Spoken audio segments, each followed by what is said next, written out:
Pemimpin yang punya harga diri adalah pemimpin yang tidak tega mencalon-calonkan diri. Kira-kira ya.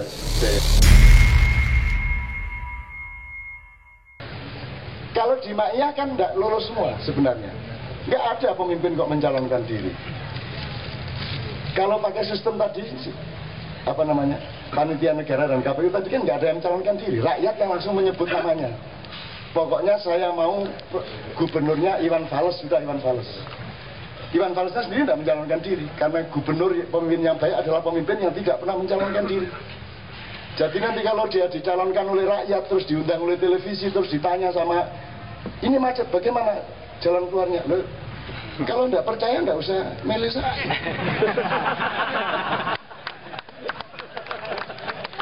Loh, kok saya dites-tes? Loh, saya kan nggak mencalonkan diri, nggak. Ya tapi kan harus ada strategi. Loh, strategi kok disuruh ngomong sekarang? Wong perangnya besok, maksud saya tunjukin sekarang strateginya. Wong mau tinju ngomong nanti kamu saya uppercut, terus mau kamu saya ya apa sekali? Mentah semua yang di televisi. Kalau dengan pemimpin sejati mentah itu semua acara-acara televisi. Kok gelem kon dites-tes kayak ngono? Anak saya umur 6 tahun aja dites psikologi tidak mau kok. Tidak mau anak saya umur 7 tahun itu. Sehingga IQ-nya di bawah 140. Kalau di atas itu jauh. Dia ditanya 76 ditambah 360 berapa? Infinity. Anak saya kok ditakoni. Aku gak tahu dites kebiyen. Saya itu dites tidak pernah mau saya. Jadi masuk psikologi itu sekian pertanyaan ini aku bisa jawab kabeh tapi mau jawab metu aku. Ya wong gendeng kok dites. Jazz kok dites sonisasinya, ya toh? Jazz kok digambar-gambar, ya susah banget. Setelah digambar besoknya mainnya nggak gitu kok, ya kan ya? Bener. Lah ini dunia ini harus kenal jazz, Indonesia harus kenal jazz untuk melakukan perubahan-perubahan di jazz. Gitu. Kalau yang ada sekarang kan ala nek orang dangdut campur sari, ning ngono tak loro kuwi. Na itu contoh lagu-lagu para bupati. Itu lagu kemana-mana Kiai Kanjeng mesti dimulai lagu itu. Dan kita tidak pernah bisa. Terus pokoknya jerang-jerang iso-iso bapak bupati bisa nyanyi kono. Iso nyanyi ikut kok. Oke teman-teman sekalian, ini saya tambahkan supaya orang Ma'iyah tidak ikut euforia, tidak ikut klenik. Pilihlah siapapun pada putaran kedua dengan pengetahuan, kesadaran, dan keadilan. Kalau itu menghasilkan Jokowi, Jokowi kita junjung. Kalau itu menghasilkan Foke, Foke kita junjung. Asalkan torikot Anda benar. Kan begitu. Jadi saya jangan dicari pro siapa, anti siapa. Saya kok pro sama anti. Tidak ada pro, tidak ada anti. Imatan wasaton. 7 itu bisa naik ke 9, bisa turun ke 5, kan begitu, namanya juga 7. Nah itulah Ma'iyah. Gitu loh, Anda punya pilihan sendiri dengan pertimbangan sendiri, makanya jangan ada pemilu bebas dan rahasia. Ini fatwanya Kiai Tohar, Toto Raharjo alias Gusdop, kepanjangannya dobol. Pemilu itu, pilgub itu bebas dan tidak rahasia. Nah rahasia, ya ini yang bikin bentrok. Orang tidak terbiasa jantan satu sama lain. Kan mestinya datang, oke lah, ngalah datang ke TPS. Pak, saya Jokowi, Pak. Kamu ya, oke, saya juga, biro, Jiro lupa oke, 15 Jokowi. Gitu dong, terang-terangan. Kita terbiasa berbeda gitu loh. Kalau diem-diem dirahasiakan, kita malah dendam satu sama lain. Betul enggak? Betul enggak? Jadi bebas dan tidak rahasia. Wong bebas kok rahasia, ini gak bebas jenenge. Bebas kok rahasia ini. Mas, coba masukin otakmu. Bebas kok rahasia, ya apa? Bebas itu ya bebas, tidak rahasia. Kalau rahasia itu namanya nggak bebas, ini gendeng bayar. Betul nggak, Mas? Jadi coba lihat, pikiran paling dasar dari demokrasi kita itu tidak bisa masuk akal. Bebas kok rahasia. Kalau rahasia itu tidak bebas. Iya lagi. Itu kan stres kita jadinya. Atau kita makin bebas rahasia gitu. Kayak gitu. Bete kok jegok. Ya nanti terserah mau stres apa mau ketawa kan gitu. Oke teman-teman sekalian, sebelum Mbah Jiwo Tejo, sebelum Pak Nur Somad, Canis saya mohon dulu, saya mohon antum bersabar. Canis, Gip, sakarep sampean. Ini imigran dari termasuk umatan Wasaton tadi saya ceritai tadi, Tafat belum, Ustaz Nur Somad belum dengar. Saya sudah kasih umatan Wasaton. Manusia yang paling ganteng dan paling cantik itu manusia Indonesia, begitulah Allah menciptakan. Karena kalau orang bule barat terlalu putih kulitnya, kalau orang negro terlalu hitam. Yang umatan Wasaton adalah orang Indonesia. Kan begitu? Demikian juga orang Arab, orang Barat terlalu panjang hidungnya. Hidung kok segitu?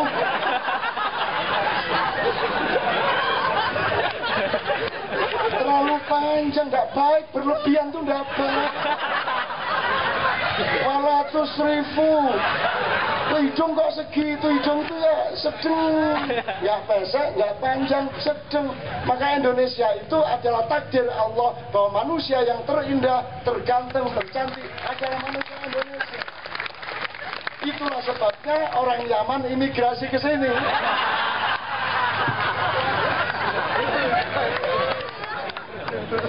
Astagfirullahaladzim. Ini umatan Wasaton kayak gini nih. Karena ini umatan Wasaton, Cak. Sebelum semuanya saya minta satu saja. Minta ikhlas semua. Serius ya. Fatihah sekali yang Islam. Serius sekali. Apa masalahnya nanti gampang. Tapi saya minta dengan amat sangat, kalau nggak ikhlas nggak usah baca.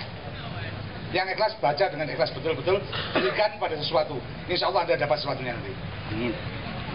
Al-Fatihah.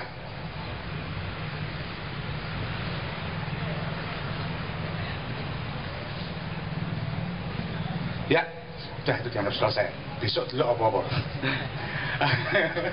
Wasaton kok.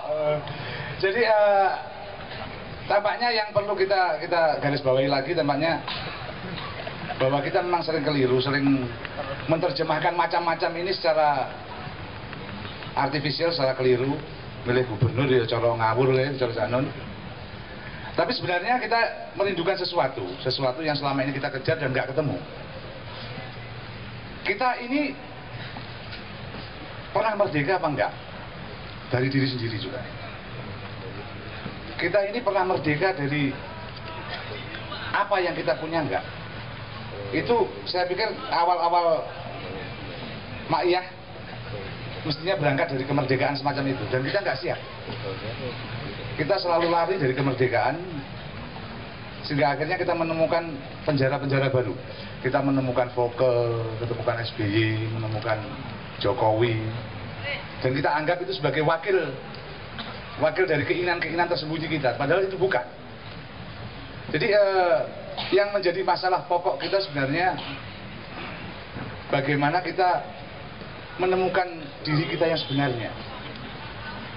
Dan itu tidak mungkin kalau kita tidak lepas dari, kalau istilahnya kuat tadi, menjadi orang asing. Kita tidak mungkin menemukan itu tanpa menjadi orang asing. Termasuk asing pada dirinya sendiri. Menjadi tidak mapan. Menjadi, ini istilahnya Kang Beben bro, menjadi jazz, nggak mapan.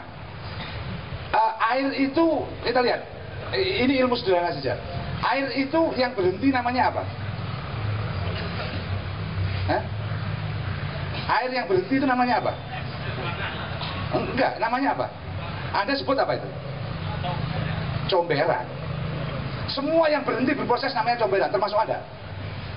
Dan kalau kita berproses terus, kita jadi air, jadi berproses. Dan berproses itu tidak ke belakang, ke depan kan, bayangan Anda. Padahal Anda berjalan itu mundur. Tanya Ustaz Nur Samad ini. Quran menyebut bahwa sejarah ini mundur ke belakang. Yang sudah itu disebut baina aidin, benar kan? Di depan Anda, itu yang sudah terjadi. Yang belum terjadi itu di belakang kan? Artinya kita berjalan itu selama ini dari yang kita ketahui menjadi yang ke arah yang belum kita ketahui, dan itu mundur terus kan. Besok pagi ada apa kita nggak tahu. Kita berproses terus, dan untuk berproses itu kita butuh sesuatu supaya tidak mandek, karena manusia sering mandek, berhenti dengan yang dia tahu. Kita tahu kalau demokrasi begini-begini, kita berhenti. Kita tahu kalau ekonomi liberal begini-begini, kita berhenti di situ. Padahal sejarah terlalu berproses. Dan itu mundur, kita nggak tahu. Saya kemarin dulu Cak pernah menyebut bahwa peradaban kita itu mungkin akan di lain waktu kita bisa bahas. Peradaban kita itu minus 10%. Loh, peradaban yang Anda lihat sekarang ini di mana-mana. Kalau Anda lihat dari penggunaan kapasitas otak manusia itu kan diberikan, Allah itu kan memberi otak manusia. Pasti untuk kapasitas yang dipakai kan? Iya nggak? Kalau Anda beli mobil kapasitasnya 1000 km per jam, misalnya ya. Kalau Anda cuma pakai 2 km per jam, itu namanya mubazir nggak? Otak manusia ini menurut ahli-ahli sendiri mengatakan digunakan bahkan oleh para Hawking pun itu minus 10%, belum sampai 10% kapasitas yang diberikan Allah pada manusia. Apalagi orang Indonesia katanya malah kurang dari 1%. Apa itu berarti ya? Jadi ngapain di Jakarta Anda beli Mercy yang Jaguar yang ngapain, mau jalannya cuma 5 km kan nggak ada gunanya kan itu? Iya nggak? Nah, kira-kira Allah itu memberi otak kepada Anda, otak ini nggak usah akal. Otak ini mubazir atau enggak? Artinya peradaban ini gagal memanfaatkan apa yang diberikan Allah selama sekian ribu tahun, hanya menghasilkan penggunaan 10% kurang. Artinya apa? Mestinya kita menciptakan alternatif baru di mana kapasitas otak manusia minimal ke arah 70%. Sehingga mampu bergerak. Selama ini kan kalau kita diajar cuma cari hitung, baca, tulis, hitung. Itu yang membuat entah itu ESQ atau EQ, kiri, kanan, tengah, dan lain sebagainya. Ternyata apapun yang dilakukan lewat simulasi-simulasi itu hanya bisa mengembangkan otak manusia di bawah 10%. Artinya semua sistem peradaban ini salah. Karena manusia tidak bisa berkembang maksimal. Itu yang harusnya kita kembangkan. Kalau kita mau mendirikan Indonesia, harusnya kita dirikan Indonesia itu untuk 100 tahun ke depan dengan peradaban baru yang lebih mengembangkan manusia. Iya nggak? Ya. Dan kita nggak berani. Billahi taufiq wal hidayah. Wassalamualaikum warahmatullahi wabarakatuh. Masih di. Terima kasih Anis. Ini dia berapi-api dari Pati, dia punya banyak peta masalah di sana, dan saya nanti tanggal 16 kita mayan di tempatnya Mas Anis. Beliau ini teman lama saya, dan saya sama dia sudah begitu dekatnya sehingga cara bermesraannya adalah dengan saling menghina satu sama lain. Dan tidak ada yang lebih mulia daripada penghinaan satu sama lain, karena penghinaan yang diikhlaskan itu menunjukkan tingkat keikhlasan dan cinta yang berada di puncaknya. Bahwa aku jangan ngapusi ya. Gitu. Kita nanti Ustadz Nur Somad saya mohon untuk merangkum dan mensublimasi seluruhnya tadi. Tidak harus menguraikan apapun yang mungkin kita sangka kita perlukan, tapi terserah beliau untuk mensublimasikan dan mengkonvert ya, konversi dari seluruh bahan-bahan tadi menjadi satu mutiara, menjadi satu padatan atau kristal emas entan berlian untuk ilmu kita pada malam hari ini, sehingga itu nanti Anda pulang setiap ketemu persoalan Anda sudah punya kuncinya dan Anda terapkan. Karena yang diberikan di Ma'iyah ini bukan lemarinya tetapi kuncinya. bukan syariatnya tapi torikotnya, karena cara untuk melakukan syariat adalah torikot yang benar dan matang. Nah, sebelum Ustadz Nur Somad memuncai, saya minta sahabat saya, adik saya, anak saya yang nakal, tidak karu-karuan, yang malam-malam tidak ada panas matahari pakai topi lebar, itu juga fungsinya kurang jelas. Itu Jo, tepuk tangan untuk Mas Jo.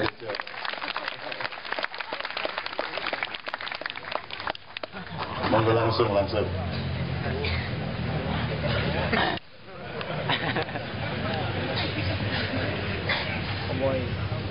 Fungsi topi saya sangat jelas.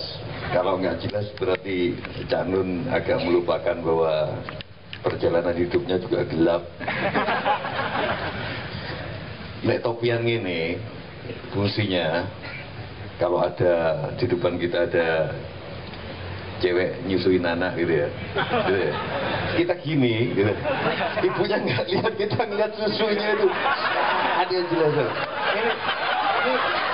Ini gini nih, itu yang saya pernah ngalami waktu itu. Saya di Bandung sama anakku kan, aku tak ajak, ada cewek nyusuin, lihat itu, tapi bapak bisa lihat, kamu nggak bisa. Jadi selalu ada fungsinya aja. Ada seorang wali kota di sebuah kota di Jawa Timur, ketok itu dulure Tejo. Jadi dia itu sangat cinta kepada anak-anak, tapi ternyata tujuannya adalah ibunya. Jadi dia bagi kaleng susu beribu-ribu, dia kumpulkan ribuan ibu-ibu di alun-alun pada suatu sore yang rindang gitu, terus kabeh nyusoni sambil dikasih susu. Terus bupati ini keliling nganggo topi ngene iki. Terus delok kabeh nyusoni warga, terus ngomong nang Cak, susuku macem-macem.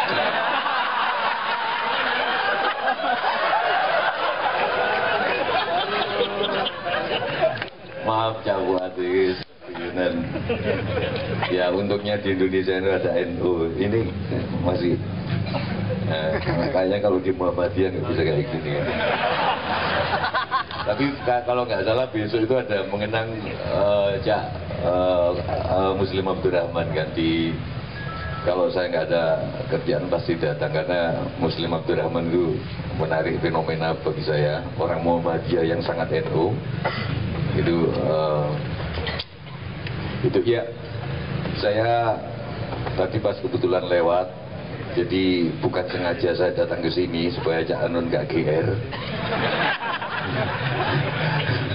Jadi aku tidak pentas sama Mbak, terus maaf saya udah janji tadi mau datang, karena saya selalu merasa pikiranku nggak pernah kalah sama Cak Nun, tapi begitu setiap kali mendengar selalu kalah.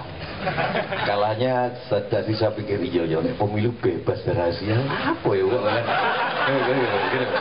itu saya kalah. Saya sepikiran sama Cak Nun, namanya pemimpin itu dijongkrak-jongkrak mestinya gitu loh, didorong-dorong, kayak kalau mau memimpin RT RW itu kan sampai kita sembunyi-sembunyi keluar kota kan, mau ke puncak alasan ini karena didorong-dorong, bapak ketua RT, ketua RW. Nah kalau pemimpin mencalonkan diri ya bukan pemimpin gitu. Jadi saya semakom lah sama Cak Nun. Nah, tapi ternyata ada lagi setiap lalu ada, oh iya ya nek bebas kok rasanya jancuk ya. Bebas. Bener juga gitu loh. Bener juga gitu loh. Jadi fungsinya cuman kalau kita nggak kembali misalkan ke kerajaan, nggak kembali ke demokrasi, yang salah satu yang saya pikir-pikir ya, di Indonesia itu regenerasi yang nggak demokratis apa ya? Itu pikiranku. Nggak tahu ini lebih naik ngerti makomnya ini gitu. Karena misalkan Cak Nun sendiri nggak ada regenerasinya. Cak Sabrang nggak, pinter, tapi kayaknya belum nyatu sama umat. Kalau menurut saya, Leto itu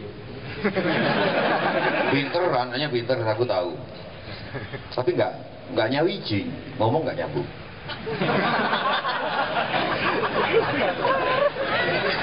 Sopo coba?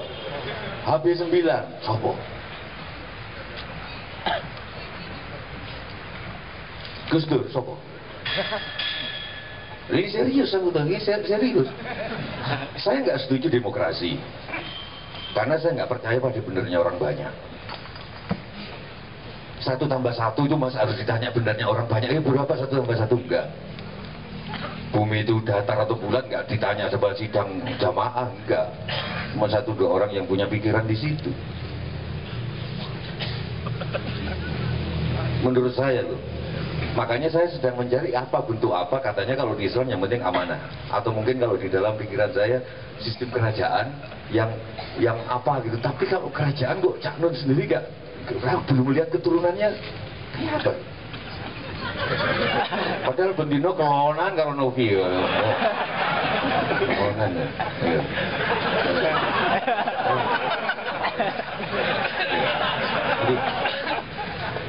Enggak, bukan yuk SBY, sopo anaknya?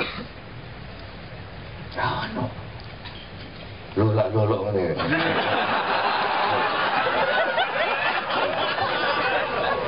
Enggak, ini serius. Kalau kita mau kembali ke berarti kan gen, masalah gen.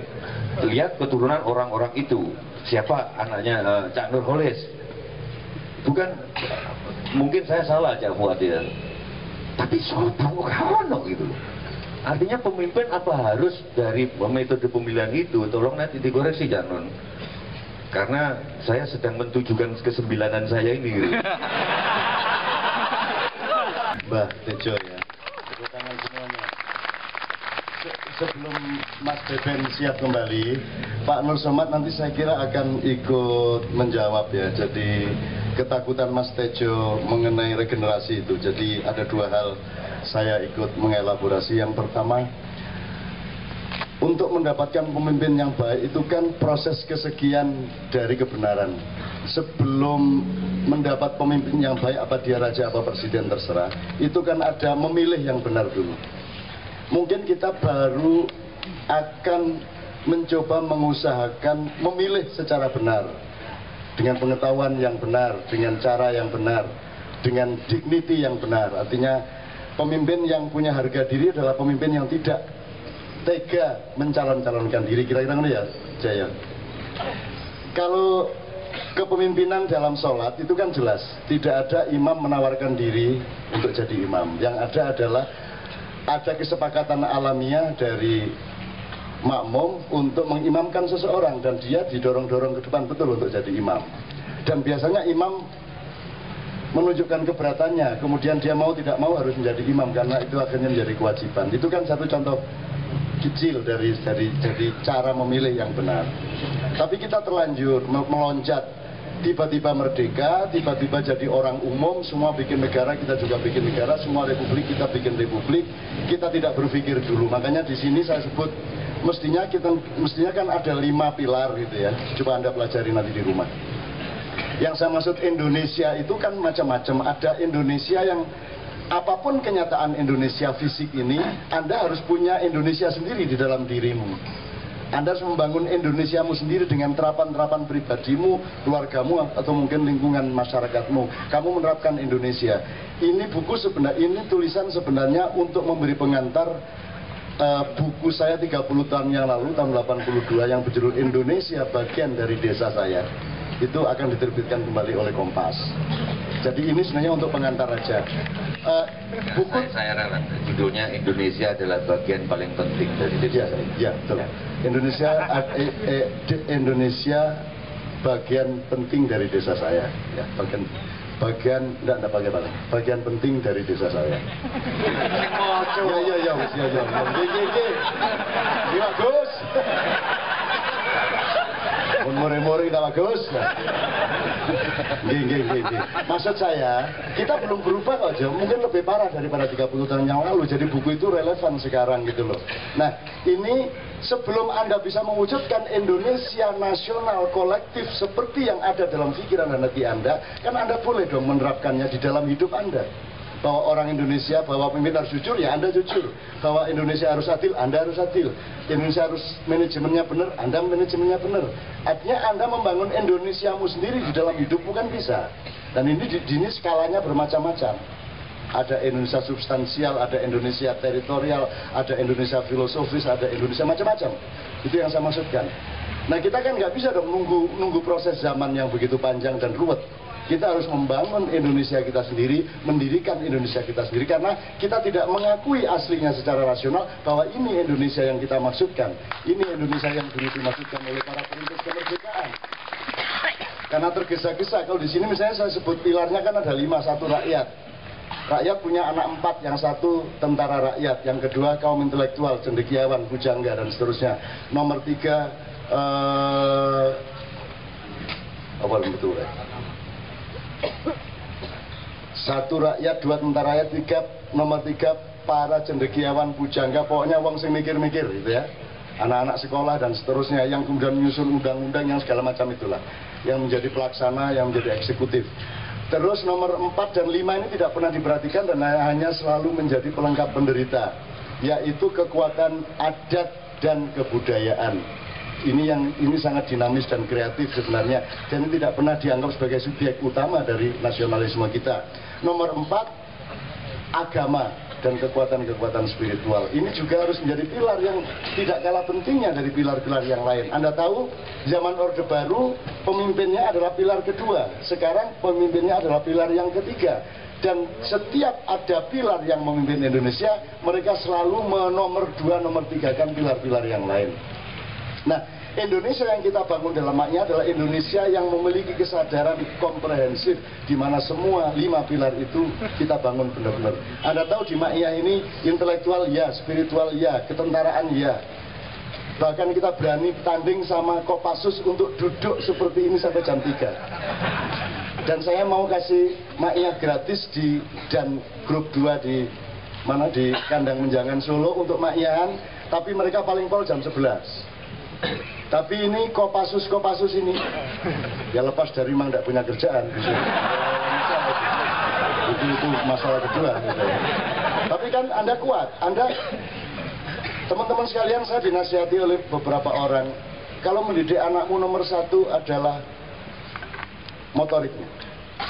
Jadi terampil apa saja, punya kepekaan, punya keprigelan, punya keterampilan. Nomor 2, disiplin, mampu membatasi diri. Jadi puncak kemerdekaan adalah pengetahuan dan kesadaran mengenai batas. Jadi jangan mendewakan kemerdekaan, karena kemerdekaan akan membunuh Anda. Kemerdekaan adalah untuk menentukan batasmu. Kamu merdeka lihat cewek beribu-ribu di Senayan City, tapi kamu harus ambil 1 untuk jadi istrimu. Dan itu radikal. Ojo koyok tejo, wong. Nah, aku kan kebian disiplin. Jariku dewe ya saya. Itu loh, Rek. Itu teman sekalian. Nah, menurut saya Mas Tejo, saya sangat setuju mengenai apa yang pernah ditemukan oleh bangsa kita. Dan kita ini kan bikin negara tidak merupakan kontinuitas dari apa yang pernah kita punya. Kita loncat begitu saja. Karo Novia ya, tak kandani ya. Setiap hampir banyak perempuan di Jakarta, begitu tak Cak ngomong soal bagaimana Cak Nun, matanya berkaca-kaca. Yes, karena kok nggak bisa jadi istrinya kan?